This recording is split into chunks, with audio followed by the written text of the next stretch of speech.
All right, so you're thinking about diving into The Eye of the World, huh? That's the first book in Robert Jordan's Wheel of Time series. And yeah, it's a pretty big commitment, right? Plus, there's that whole Tolkien thing looming over everything. Like, is this book really worth your time? Well, that's what we're here to figure out. We're going to be diving deep into reviews, Goodreads, even some reader comments. I think we should just cut to the chase. If you love classic fantasy, but with a bit of a coming of age twist, and you enjoy really detailed worlds, but don't mind a slower pace, then The Eye of the World is definitely worth checking out. But if you're looking for fast paced action or you think descriptions are just filler, might want to skip this one. Okay, so it sounds like we've got some strong opinions either way. But why? What's got some readers raving and others running for the hills? Let's start with the writing. The blogger we've got here. They weren't exactly impressed. Called Jordan's style repetitive and full of info dumps. Yeah, I can definitely see where they're coming from. Jordan really takes his time setting the scene. He wants you to feel like you're in this world, experiencing it alongside the characters. Sometimes that means getting through some pretty dense paragraphs. Right, like slogging through a swamp. Sometimes I get that rich detail can be immersive. But there's a fine line between world building and just bogging the reader down. Exactly. It's a delicate balance. And this might make you think of other fantasy epics known for their detailed worlds, like The Lord of the Rings, or even Brandon Sanderson's work. Oh, whoa, hold on. The blogger actually called out those Tolkien similarities. They said the whole small village disrupted wizard shows up dark forces on the chase thing. Felt like a copycat. It's true, there are definitely echoes of those classic tropes, especially early on, but I think it's a bit unfair to just call it a straight ripoff. Remember that Goodreads description we have? It highlights some seriously original elements. Like the whole Wheel of Time concept. Yeah. Honestly, it sounded kind of vague to me. Like a cool name, but not sure what it actually means. Well, imagine time as a wheel, constantly turning, with ages rising and falling, the same patterns, the same heroes and villains keep recurring. And the wheel of time itself is this powerful force that weaves destiny, that cyclical nature, the sense that history repeats itself. It's a theme that really runs through the whole series. Okay, that's a pretty cool concept. Yeah. So we've got this epic scale. But how does the magic system compare to, say, Tolkien's magic?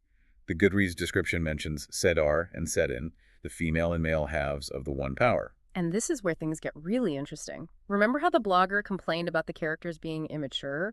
Well, Saidin, the male half, is actually tainted. It makes men who use it incredibly dangerous. So it's not just about flinging spells, it's about this underlying tension and fear surrounding male power. Whoa, so it's like magic with a side of toxic masculinity. That adds a whole new layer to the story. But does that mean all the male characters are just walking time bombs? Not necessarily. Some men can channel Saidin safely, but the threat is always there. It adds a real sense of danger and unpredictability. It's like a metaphor for the dangers of unchecked power. You see this theme reflected in other fantasy books too, like in Robin Hobb's Farseer trilogy. Fitz struggles with his magical abilities and their potential consequences.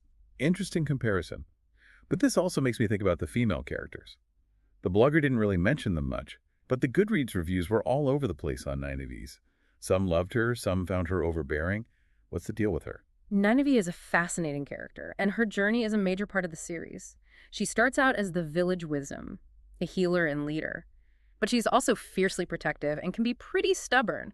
It's almost like she's trying to overcompensate for the dangers posed by the tainted Saidin, taking on a more dominant role. Okay, so she's like a powerhouse, trying to keep things from falling apart. That does sound intriguing. But, flipping through these Goodreads reviews, I noticed some folks were kind of creeped out by these shadowy figures called the Forsaken. Ah, yes. The Forsaken powerful beings tied to the Dark One. They've been trapped for centuries, but they could be plotting a comeback. One reviewer even pointed out a possible connection to a character named Luke, whose fate is totally shrouded in mystery. Wait, so these Forsaken could be manipulating events from the shadows? That's like having Palpatine from Star Wars pulling strings behind the scenes. Exactly. It adds another layer of complexity and makes you question who you can trust. Creates this constant tension. This feeling that something sinister is always lurking just beneath the surface. Okay, I'm getting hooked. But let's be real. Is this a 14-book commitment? Because one Goodreads reviewer sounded terrified of that. That's understandable. 14 books. I guess a marathon, not a sprint. But The Eye of the World definitely has its own complete story. Yeah. You can treat it as a standalone and see if you want to continue. Phew. That's good to know. It's like I'm willing to try a new restaurant. But I don't want to be locked into a year-long tasting menu if I don't like the first course. Exactly. Now, going back to the characters for a minute, because they really can make or break a book for me. We've talked about Nynaeve, but what about the others? The blogger wasn't too impressed, found them all a bit whiny. Is that a fair assessment? Yeah, I mean, coming-of-age stories, they often feature characters who are kind of clueless. Right? It's part of growing up. But is that just an excuse for bad writing? Well, it depends on how it's handled. In The Eye of the World, the characters are young, and yeah, they make mistakes, but they also learn and grow throughout the story. Take Perrin, for example. He's this blacksmith's apprentice, and he suddenly develops this weird connection to wolves. He's terrified, doesn't understand it, but it becomes really crucial to his journey. So it's not just teenage angst. There's some real depth to his struggle. Absolutely. He has to grapple with this power he never asked for. This primal part of himself that both scares and fascinates him. It's kind of like Harry discovering he's a wizard. But even more unsettling because Perrin's connection is to something wild and unpredictable. Okay, that does sound more compelling than just your typical teenage drama. Now, one character the Goodreads reviewers were all over the place on was Rand. Some thought he was bland. Others saw him as the classic chosen one archetype. What's your take? Rand is definitely the main protagonist. He's the one who's prophesied to save the world, the dragon reborn. But what makes him interesting is that he doesn't actually believe in his destiny at first. He's reluctant, even afraid. So he's not just this swaggering hero ready to take on the world. Not at all. He's riddled with self-doubt, constantly questioning himself. And because of the tainted Saidin, he's also terrified of becoming a danger to the people he cares about. Whoa, so it's like this chosen one trope, but with a huge dose of anxiety. That actually makes him sound relatable. But if he's so unsure of himself, how does he even function as a hero? Well, that's the journey, right? He has to learn to accept his destiny, even if it terrifies him. And he doesn't do it alone. He has his friends, Nynaeve Perrin and the others, to support him and challenge him. Think about other chosen one narratives, like Star Wars, or even Buffy the Vampire Slayer.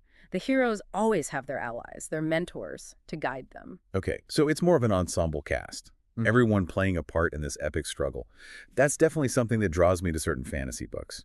You know, speaking of epic struggles, one thing that keeps popping up in these Goodreads reviews is this idea of the cyclical nature of time, the fact that everything keeps repeating.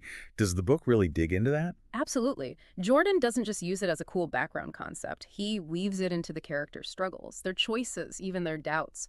They're constantly facing situations that mirror events from the past, and they have to decide whether they'll follow the same patterns or forge a new path. It's almost like this philosophical debate about free will versus destiny, playing out on a grand scale. So it's not just about good versus evil.